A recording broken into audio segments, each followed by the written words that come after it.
I guess as a word of advice, don't believe everything someone tells you. But believe this video. But believe I'm on you guys. So my name is Mike, as you can tell by my channel, and I am transferring my channel into a nursing vlog or experience type channel. This video I'm going to be going over the TEAS and what you should know, how I prepared. I am in nursing school.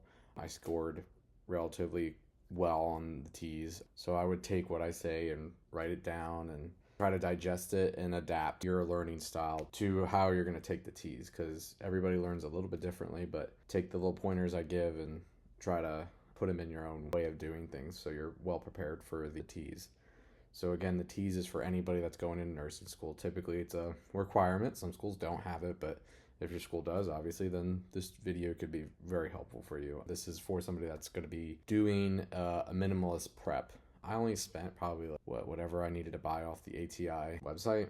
I pretty much bought the recommended study guide, which was study the questions. It was 2 or 3 exams. It was in the book. Pretty simple. Read the book religiously and just studied what I got wrong. Pretty much did that over and over again. So I scored very well. My school has a minimum of, let's say it's 60-70%. I scored well above that. So in addition, if you score over, let's say 75, you get extra points. And I received the extra points. So again, I would take what I say into consideration. Before I get into that, I'll talk about my general experience with the TEAS.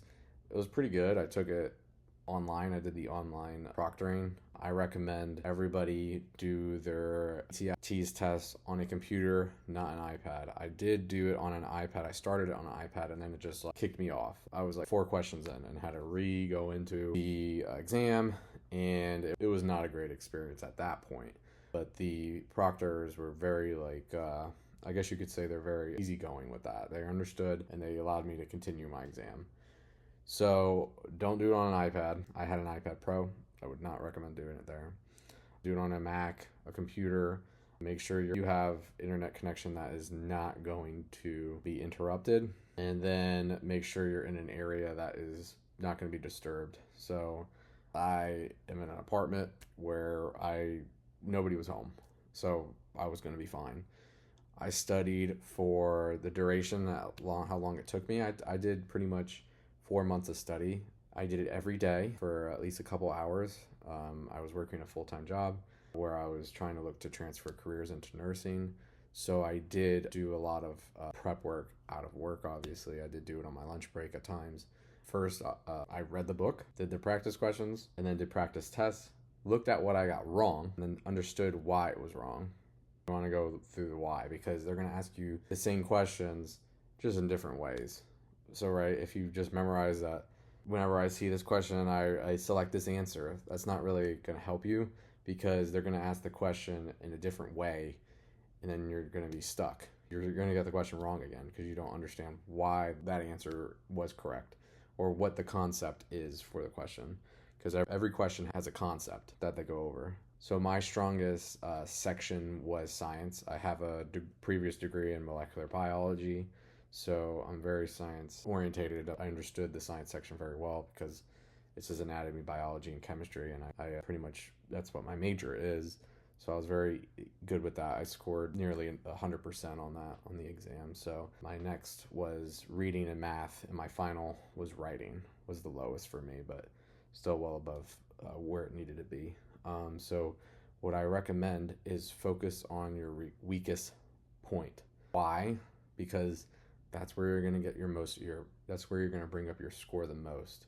If I kept on focusing on science and I would say I was getting 85-90%, it's not going to give me a lot more points. Whereas on the writing, I'm getting a 60% or a 70% or 50%, whatever.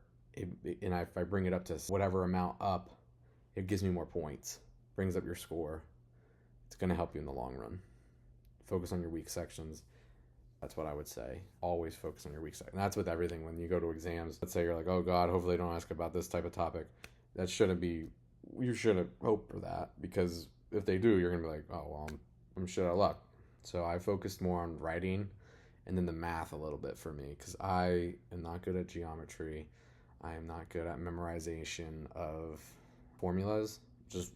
I don't find it to be practical, because that's why my brain doesn't do it, because I'm like, oh, it's whatever, I'll find it on Google, because in the real world, you're going to be able to figure it out with the internet or ask questions. But with the math section, you have to memorize certain things for area or parameter or what have you. So you have to memorize those formulas. I felt like the practice tests were decent. They did help you prepare well for the actual exam. I'm just reading off some notes that I have on the side. Some of them were a little bit easier. I felt like the actual test was actually easier than the practice test, which were good, because if you really drilled in hard on the practice test, I feel you'd be fine on the actual TEAS. Now, what I would recommend for anybody going to take the TEAS, I would make a timeline. Definitely make a timeline, and recommend sticking to the timeline. Don't keep pushing it back. It's just not going to help you, because I was working a full-time job. I kept on pushing it back. I never even would be in the position I am now, where I'm on spring break in nursing school. So don't keep pushing it back. Stick to a timeline. Stick to your amount of time that you want to keep studying each day, and do little by little every day, and just keep at it. And so I focused more on the math. I hated geometry. I don't memorize well. I did use flashcards or an app called Anki, which is ANKI. Very similar to Quizlet. If you use Quizlet, it's very similar. They're actually competitor companies in a way. And just use that. And I really did do that a lot. I used that for formulas that I needed to memorize. There's not a lot of memorization on this, to be honest. Pretty much the math section is memorization of the formulas. I used the official ATI study guide with the 2000 practice questions app. I would recommend using that again. I think that was good, because I could focus on, because you can actually have the app focus on specific topics that you are weak in, such as even in writing, to specific things in writing, like syntax or reading comprehension, what have you. It was very useful, the practice questions. Always focus on your worst. I did do 3 practice tests and looked over them every time, the same day or the next day, and did practice questions on what I got wrong, to understand why I'm getting it wrong, so I would get repetition. In addition, that's a big thing. So I made a note about practice how you play. So what does that mean? So when you're going to take the test, you have specific breaks, and you have at specific times, and then you have sections are a specific length of time. I took my practice test at the same amount of time. So I gave myself more time on the first exam. So I really understood where I lack and where I needed to improve. Then I focused more on timing, because then you got to drill on your timing, because you only have, I don't even remember what it was like 50 minutes or an hour. It was like maybe an hour or something like that per section, and you have 50 questions, right? So you have around a minute and 20 seconds to 2 minutes per question, right? Whatever, depending on the time, I can't really remember. But you want to keep the time frame for each section the same as the actual exam. So because you don't want to get to the actual exam and then be running out of time, right? You want to be able to drill it in, make sure you're good, make sure you have enough time to even go back and review if you wanted to. I did have extra time. I went back over and looked over things, but I didn't really. Typically, it's not good to change your answers, because unless you really flagged one, then you're like, I don't know what is going on in this. I don't know what they want, right? I don't even understand what they are trying to ask. Then that you reread the question, right? You're flagging it. You're going to go back. You don't know if you selected the right answer. Always select something, because I believe everything, if there's no answer, it's counted against you. If it's wrong, it counts against you. So select something, and it's better than nothing, right? You might get the answer right. Luckily, maybe. That's what I would recommend. And then when you do take the practice exams, they look at what you got wrong, and you're going to go back over and read over in the ATI textbook what you got wrong, the specific sections. And one thing I want to say that was encouragement, when you're taking these tests, remember, it's not really a standardized test. Really don't determine how smart you are. They are not determining your worth. So if you do not do well, don't put yourself down. I knew plenty of people, that you would talk to them and you're like, I don't think you know what's going on, right? And then they do well on a standardized test. It's because they know they're good standardized test takers. I was not typically one. I really worked at this standardized test to do well. Took me a lot of time to really hone in on this test and really understand, and 4 months was a good amount of time. So I would really not stress over if you did not do well in your first exam or your second exam or whatever. Don't put yourself down, because then that's just going to set you back. You don't need a perfect score. You just need to get one that is above the minimum to get into the school. Remember, consistency is key. Be consistent with your studying, and remember that this is not a test of your intelligence. So the more time you're going to put into learning whys and how to take the test better is what is going to help you. Always look at the test, try to understand and conceptualize, well, what do they want me to get out of this question? What is their main idea? What are they trying to target? That's really what's going to help you move to the next stage. In addition, the reason why they do that is because that is very similar to your nursing exams. They are not to test your intelligence. They are to test your ability to adapt. Reading comprehension is key, because you got to read the question, understand what they want, and try to think about what the test maker wants you to get out of this, or what they want to get out of their student that's taking the test. Same thing that you're going to see in nursing school exams. It does not change. If you did enjoy the video, you felt it was useful, subscribe, comment, and I'll make more videos. I could make more videos on topics related to nursing, maybe males in nursing, because I know I'm a minority in nursing, being a male in the field.